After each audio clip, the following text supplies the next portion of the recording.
안녕하십니까. 이준의 땅땅땅 시간입니다. 전 시간에 그 적경지역 토지 투자 국토계획이 답이다 라는 말로 엔딩을 했는데요. 그 내용을 한번 다뤄보도록 하겠습니다.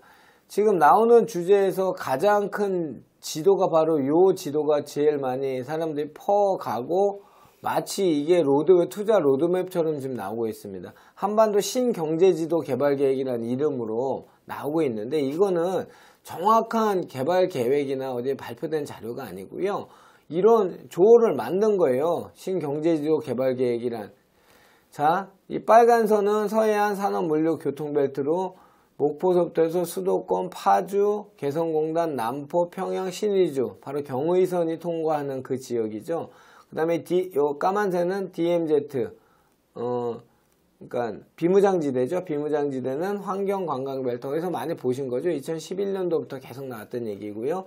이 파란색은 참 빨간 선은 신의주까지 가니까 우리가 흔히 얘기하는 TCR이죠. 그 중국 쪽으로 차이나 레일로드니까 차이나 레일로드니까 목포에서 중국까지 가는 만주벌판, 우리 옛날에 얘기했던 글로 가는 철도 계획이고요. 이 파란색은 동해권은 에너지 자원벨트입니다. 부산 이쪽 고성 그쪽 인근에서 원산, 단천, 청진, 나선 공단까지 가는, 여기서는 TSR, 트레인 시베리아 레일로드라는 선이 이렇게 돼 있습니다. 그래서 뭐 엣지벨트 막 이런 얘기를 많이 나오는데, 이게 하여튼 보고 다시 얘기하겠습니다. 요거는 아까 말씀드렸던 그 지가 변동률이고요. 아까 서해안 벨트는 산업교통물류 전력, 개성공단이 있고요. 남포 신의주 경제특구 확대 요거고요. 동해안 쪽은 남북로 가스관 신설 뭐 이런 것들이 나왔고, 단천 자원특구 개발, 여기는 경원선, 동해선 철도 뭐 이런 것들이 나왔고요. DMZ 비무장지대는 세계 생태 평화공원 문화교류센터 요게 나왔습니다. 자, 이번에 9월 18일부터 9월 20일까지 평양 가서 네 번째 평양 남북정상회담이 있었죠. 여기서는 유의미한 구체적인 두 분 정상 간의 대화들이 좀 오갔죠. 저번에 동해선 철도, 서해안 철도길, 도로연결 착공식을 하겠다. 그 다음에 개성공단 금강산 관광 정상화를 하겠다. 그 다음에 서해안 경제 공동특구와 동해안 관광 공동특구를 해보자 라는 협의가 이루어졌다고 합니다. 자, 여기서 이제 상식적으로 우리 일단 하나 짚고 넘어가자고요. 동해선 철도 같은 경우에는 경원선, 철원에서 끝난 경원선, 서해안 철도길은 지금 어디죠? 파주에서 끝난 경의선이 끊겨 있죠. 이거 연결하면 되죠. 이거는 상당히 미래에 세계에서 가장 넓은 대륙인 러시아와 중국 쪽으로 뻗어나가는 굉장히 획기적인, 생각만 해도 가슴이 떨리는 미래 계획입니다. 그런데 도로연결 착공식이 쉽겠습니까? 남북 지금 정상회담을 하고 있지만 통일이 되지 않는 상태에서 그 도로 깔아줬다가 만약에 전쟁이 나면 그 도로 어떻게 하겠습니까? 이거는 굉장히 난해한 문제고요. 시간이 굉장히 많이 걸리는 문제입니다. 하여튼 포인트 체크하는 거고요. 자, 아까 말씀드렸던 국토기본법은 국토종합계획, 도종합계획, 수도권정비계획법, 그 다음에 시군종합계획 이렇게 나눠집니다.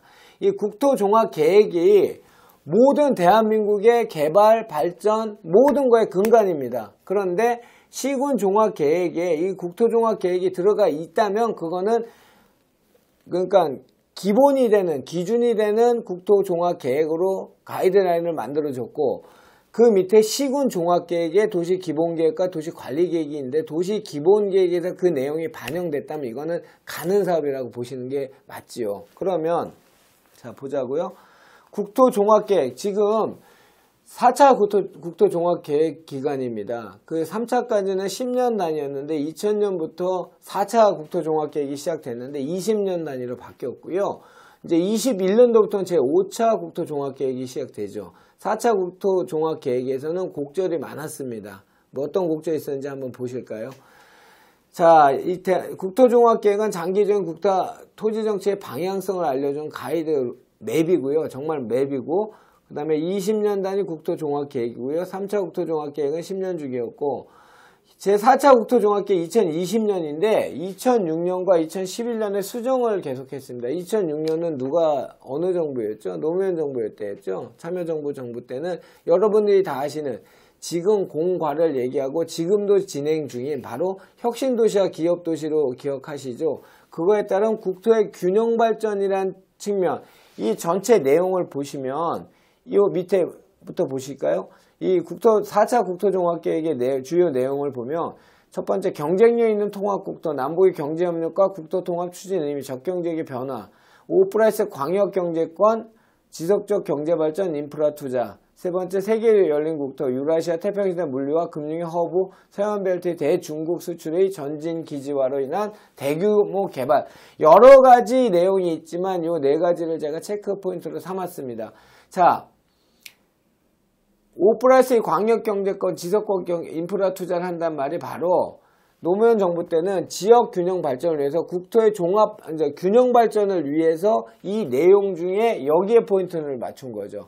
다 있는 중에서 방점을 5+ 광역경제권 지역 균형 발전에 방점을 찍은 거고요. 2011년은 어느 정부였죠? 이명박 정부 때였습니다. 이때는 수도권에 더 역량을 강화시키자 해서 수도권 경쟁력 강화를 하는 쪽에 방점을 찍었습니다. 자, 보시면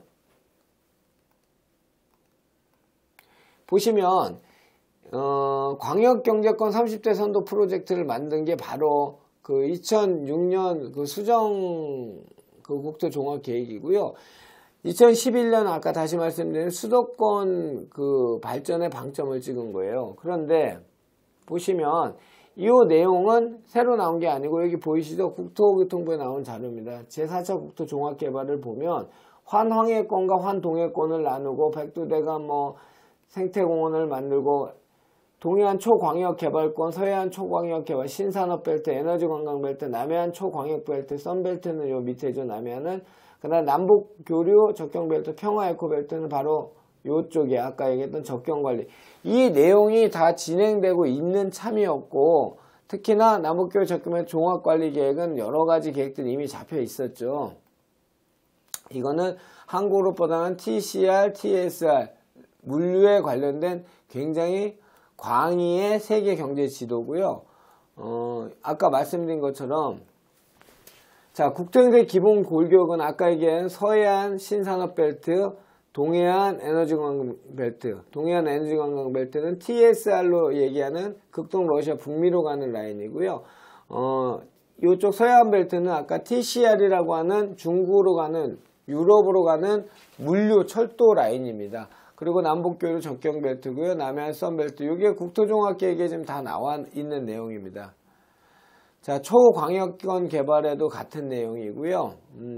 그래서 오늘 드리고 싶은 말씀은 더 세세하게 드려도 좋은데 일단 다음 시간에 하기로 하고 오늘 드리고 싶은 말씀은 현재 적경지대 투자가 나쁘다는 얘기는 절대 아닙니다. 그런데 묻지마 투자나 쓸 수 없는 땅이 나중에 만약에 이푸절이 붙는 거는 무조건 지양을 하셨으면 좋겠어요. 남북이 통일된다면, 남북 경제특구가 생긴다면 이런 식의 브리핑을 하는 토지 투자를 권유하는 데는 사시지 않는 게 좋을 것 같습니다. 왜냐하면 너무도 많은 난제들이 있고 변수들이 많이 있다는 얘기죠.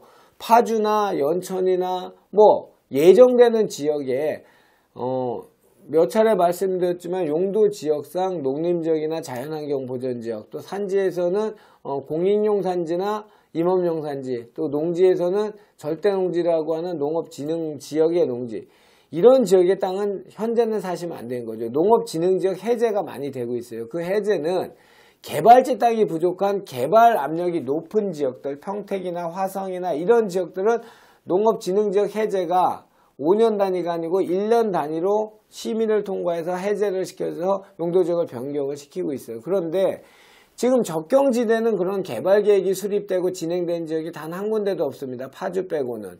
그러면 이런 개발계획이 없는 지역에 농업진흥지역이 개발계획들이 많이 생겨서 해제가 되고 또는 공익용 산지를 전체 수용을 해서 어떤 단지를 만들고 물류센터를 만들고 굉장히 요원한 얘기란 얘기죠. 제 얘기는. 그러니까 제발 제가 이전에 땅땅땅 보면서 그래도 하나 건졌다라고 하시는 거는 어디에 가서 만약에 남북 경제특구가 된다면, 만약에 동해 경제특구가 된다면 이란 말에 현혹되지 마시고요.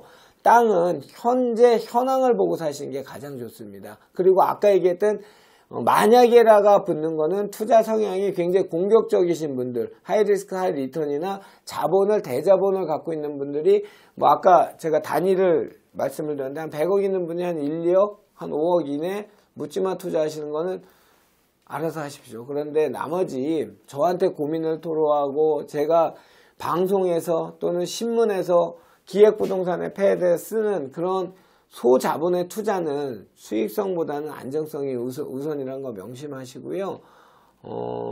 나쁘지 않습니다. 그런데 적경지역 투자 나쁘지 않은데 제가 생각하는 투자는 말입니다. 그런 적경지역 투자도 예를 들어 파주를 예를 들어 볼게요. 파주는 좋은 지역입니다. 왜냐하면 적경지역이 개발이 되면 가장 교통의 근거리, 이제 북한하고 연결된 적경 지역에 근거리 있는 지역이고요. 두 번째는 그 LG 디스플레이 단지라는 굉장히 세계적인 기업이 들어있어서 그로 인한 파생적인 하청업체나 물류센터 이런 것들이 굉장히 많아지고 있는 지역입니다. 그렇기 때문에 제가 늘 주장하는 그 산업활동을 하고 경제활동을 하는 지역에 투자를 해야 실패하지 않는, 잃지 않는 투자가 될 것 같습니다. 오늘은 이 정도로 하고요. 뭐 궁금하신 사항이 있으면 저희 전화나 저희한테 문자 주시면 언제든지 그에 관련된 내용으로 말씀을 드릴 거고요. 공유하기도 많이 눌러주시고 좋아요도 눌러주시면 방송하는데 조금 더 힘이 날 것 같습니다. 하여튼 투자는 돈을 벌 욕심으로, 돈을 벌 생각이 하는 거니까 그 투자를 하면서 내가 주도권을 잡는 투자가 돼야지 남한테 끌려가는 투자는 결코 바람직하지 못하는 점 마지막으로 말씀드리면서 오늘 방송 끝내도록 하겠습니다.